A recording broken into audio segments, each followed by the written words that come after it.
You're very good. Are you the guy who yells like bagel and stuff? It's okay. By okay I mean don't do it. I use the word okay very loosely. Oh, it is great to be here. What a lovely, lovely place, sort of. Mostly. Well, what shall we joke around about? Any suggestions?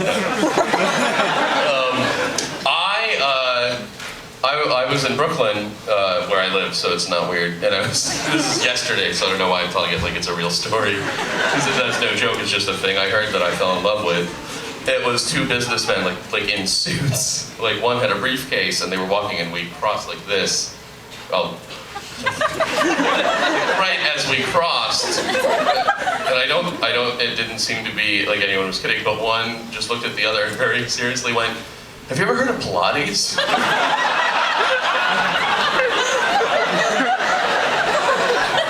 Maybe the best thing I've ever overheard. I don't know, I didn't know, I hope the answer was yes. Oh, it was awesome. I got a wake-up call, not like, "Stop doing heroin!" Like a normal wake-up call, like at a hotel where you're like, "Please wake me up." And this, normally when you answer the phone, they're just like, "Wake up, you asked for this." Not that weird, like, not like teasing you, but that's the spirit of what they're saying. And I answered the phone and they just went, "It's May 5th, 2010. Why are you telling me the year? What do you think I did last night that I don't know what year it is?" Unless it's like a coma-only hotel, where like people wake up and they're just like, "Why is the TV so flat?" Because it's 2010. All our TVs are flat. I checked into another hotel and they asked me what my phone number was in case of an emergency. And I repeated it back to them. And I was like, "You want my number in case there was an emergency? Like with me?" And they were like, "Yeah." But you could tell I was getting through to him, but he still had to ask me and write it down. And if I'm like, something's wrong, like I'm lying down in their lobby, and they're like, "I guess we should call him?" And they call me and they're like, "He's not picking up, and we can hear it ringing." Or is it like if there's something wrong at the hotel, and they're like, "We don't know what to do." And then like there's like a fire in room 318, and everyone's like, "Well, who should we call?" And then one of the people's like, "Oh, we should call that comedian. Because maybe he can come here and he can put out the fire with his outsider perspective." That's my outsider perspective joke.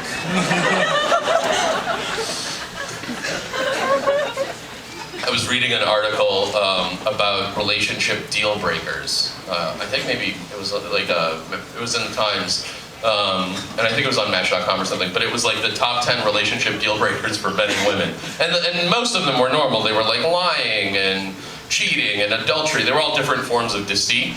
And then of course men were like, "No fat people," and then ladies, their 10th one, like their deal breaker in a relationship, their 10th one was racism. But the thing is, this list, it wasn't just like anything you don't want. Like it wasn't like, for instance, like it didn't say like, "No one who's always on fire." You know, 'cause nobody would like that in a relationship. Like it didn't say like, "No man wolves. No one exposed to so much radiation, they're evil." It was all sort of normal things. But that means that people have gone on dates where they have had a really nice date, and then at the end, like someone was racist. Like where they went on a date and they were like, "God, this guy's so great and he has a wonderful job and he's a good listener," and then like they go in to kiss and he just goes, "I don't trust the Jews." Weird.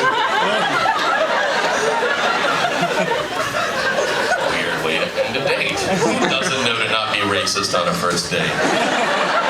Though I do also have a fantasy that you can, because you can check off so many things, that you would check off, like, I'm a little racist, but then maybe like a racist lady, like a white lady would get put with like a racist black guy, and I'd be like, ah!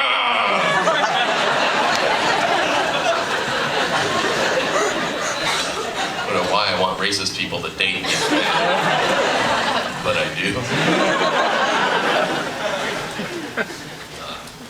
Oh yeah, all those things happen. I came up with a slogan for Sparrow. No one asked. I was just like, I got it. Done. And you're welcome. It's hungry? Stop by Sparrow. Great Italian food if you're a raccoon.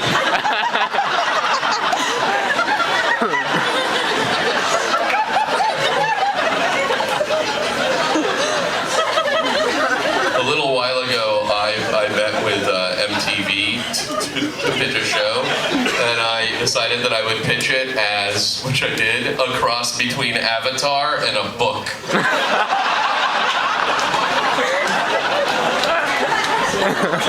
you gotta figure out what it's a cross between. I was in a restaurant. I'm not bragging. For you. Anyway, and I went to the bathroom, and when I reached to open the door, this is how I opened the door. But I went for the handle, and it like I couldn't tell if I was touching it or not, but it started like moving, and I was like, I'm magic! I was very excited, though surprised that that's how it would reveal itself.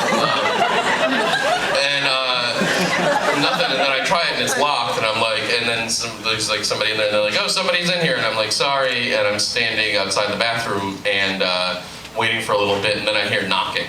Like someone's knocking, and I'm like, hello? And I try the handle because someone's knocking, and then the person goes, someone's in here! Okay, you're the one knocking. So I'm like, sorry for trying to extra get in. And so I'm standing and like, sorry, and waiting, and like a minute later, like more knocking. So I try the handle again, and I'm like, can I help you? Do you need help? Or is there an emergency inside that room? And the person's like, no, someone's in here! And I'm like, got it! Got it!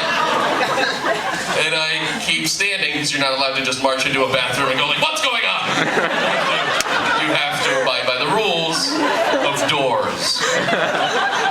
And so I'm waiting, and weirdly enough, more knocking from the inside of someone trying to escape. And I'm like, are you okay? Do you need help? And then the person goes, when I open the door, you'll see what's going on. Like, ooh, the Riddler is trapped. How exciting. And sure enough, when he opened the door, he was in the bathroom with 3 children. And as they would finish, they'd all be like, time to do whatever I want. And so they'd try to knock and escape as you would, as a 2-year-old or whatever. I was like, I do see what's going on. But I'm also confused as to why you can go like, I'm in here with some kids, as opposed to create a play for me.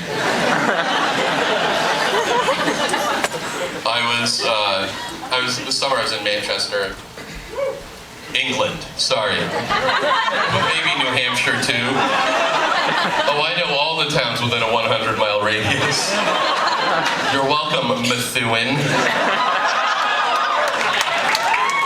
Just so you know, that's a cheap laugh. That's my fault for saying Methuen. Anyway, I was in Manchester, England, and I was walking around. It was pretty late. It was like maybe 12:30, midnight. And this guy comes up to me, and he's like, excuse me, are you from around here? And I was like, no.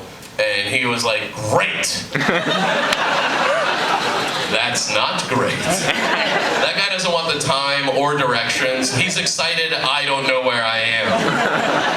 So I'm sort of like a little annoyed, and I start walking away, and he gets really mad, and he goes, everybody thinks I want money! Also, what he probably wanted. But I'm like, I don't care what you want, and I sort of keep walking. And then he goes, I just got off the bus. I'm from Czechoslovakia. And I was like, well, I have some very bad news for you, sir. Your country has been dissolved.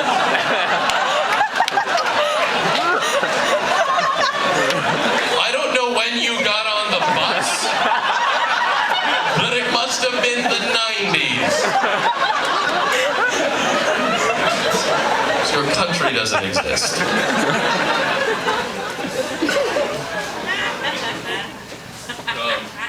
I wanted to talk about Facebook a little. Yeah, so I will. I'm sassy. There are ads off to the side of the page on Facebook that are targeted, I guess. And then these are the ads that started coming up for me, and this is sort of what made me kind of very interested in this. So this is one I saw that said, "Sell Gold Canyon candles, earn great commissions and discounts by hosting your own Gold Canyon candle party." Ooh, and you know what? I don't know what the commissions are, and I'm not totally fooled by this house made of $1 bills. But I can't imagine that it's a very good job. Then this came up. Consider donating sperm. Earn great money. Again, someone decided, based on whatever bands I like, that I need $20 fast. But then this ad, this was actually the breaking straw for me, sort of. In-home pet euthanasia. Say goodbye to your four-legged friend in the comfort and privacy of your own home. Cremation. Cremation. Someone offers a service that in exchange for money, they'll come to your home and burn your cat in front of you. You don't have to bring the cat. One of the things that's annoying is when your cat dies and you're like, where am I going to take it to get it burned? These people will just come right over and burn your cat. They'll gather your whole family, and in your tiny 2-bedroom apartment that's really a 1-bedroom with a kitchen in one of the bedrooms, they'll gather you around and they'll burn your cat for a fee for your family. So I was like, how do these ads, like, how do they happen? So I decided that I would take out a bunch of Facebook ads. And you can, anyone can. And you can write anything you want. You can link it to any web page you want. Like, you can link it to CNN and just be like, meh. Which is what I did. So if anyone clicked on these, they went right to CNN. So you can take out ads and then direct them at anybody. So see, these are some of the ads. And you can set a limit of, so like I set like, $10 for each ad. So, but what happens is thousands of people see it, but only a handful click on it, because I think you'll see why. These are the ads, but people did click on these also. They all worked. No more sad face. Your problems are dumb. Click here to agree. I targeted that at 18 to 19-year-olds in Brooklyn who like Wilco and Bell and Sebastian.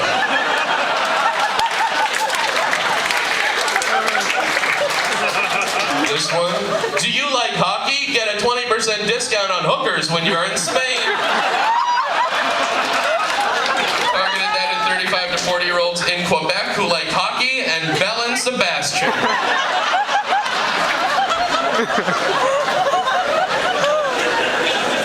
Stop feeling weird. Do you hate making eye contact with disabled people?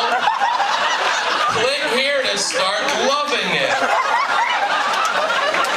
Targeted that at anyone in Florida who likes Real Housewives of Orange County. I didn't get a lot of clicks, but I did get like 7. They're like, I'm curious. I would like to make eye contact with you. Maybe this doctor can help. This one I'll first tell you who I targeted. 13 to 14-year-olds who like Deal or No Deal and Howie Mandel anywhere in America. And I wrote, afraid to talk to girls? Good! Most girls kill and eat boys. No one talks about it because they're too scared. Click here to take poison to avoid being eaten.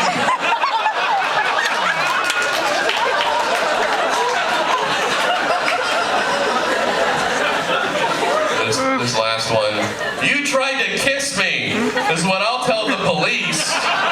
Unless you click here and give me $40. I targeted that at people in Saudi Arabia, 52 to 55 who like Beverly Hills Cop and contra dancing. The best part is, which I haven't showed you before, it tells you actually how many people you're targeting. So in this instance, fewer than 20 people, so probably like 15. I'm sure there's some people who are princes, but also like Beverly Hills Cop. The best part is, it was seen like, I don't know, like 3,000 times, 5,000 times, which means no matter how much a person would be like dislike, repetitive, bam, you tried to kiss me. You tried to kiss me. Give me $40. You cannot escape me, Saudi Arabia.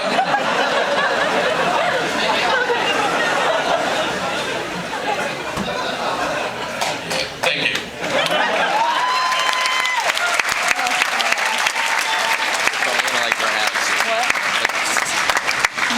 Any questions so far? I'm just gonna push it for as long as it can go. Did someone say yeah? Okay, what's your question?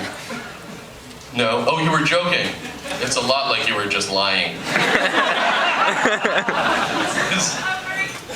You're very confused by what? Me?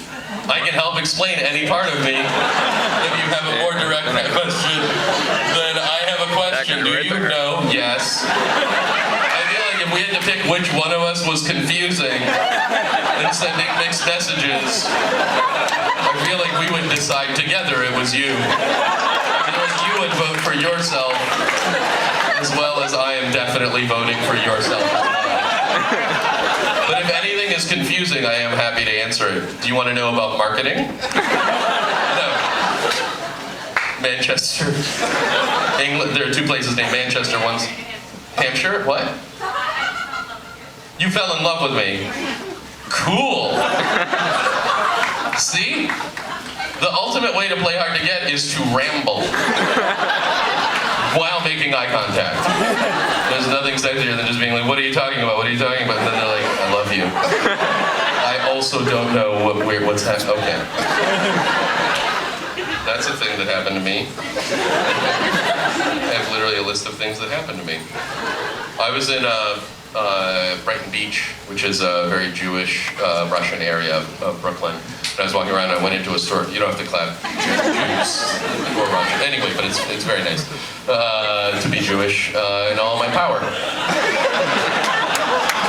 That's the joke. I really do have so much. No, I was walking around and I went into a store and they had a board game, and the board game was called Let My People Go. Based on the Jews' exodus from Egypt. I had a punchline to that. Oh yeah, I remembered it, but guess what? Way too much time went by. But it was that my first thought when I saw that board game, too soon. Much better to do it right away and not wait and go, there is a punchline that goes in this place. That is more postmodern than I mean to be. I've always wanted to do comedy with a theremin. I've always wanted to do comedy with a musical instrument, really, to like do like one-liners and play guitar or something, or piano, but I can't. But I also have always loved a theremin. But I also don't really do one-liners. But that hasn't stopped me from buying a theremin. Actually, here in Boston, in Allston, at the birth of ska. I went into the heart of ska. But I brought a theremin. I wanted to do some jokes with a theremin for you.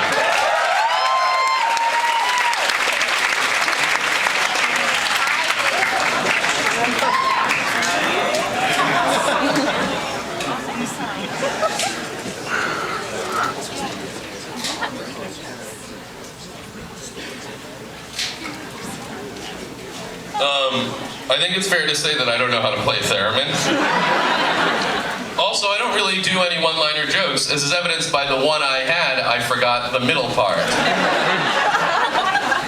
But, so what I thought I would do is play the theremin while reading tweets. That's the closest to one-liners that I have. What? Yes, from the internet.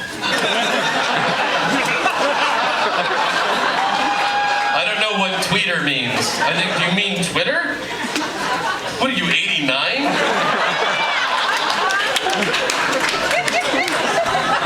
Once you finish dialing up,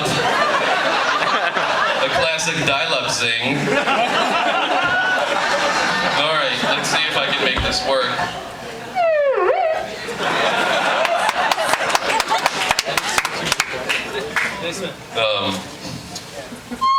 All right, let's do this.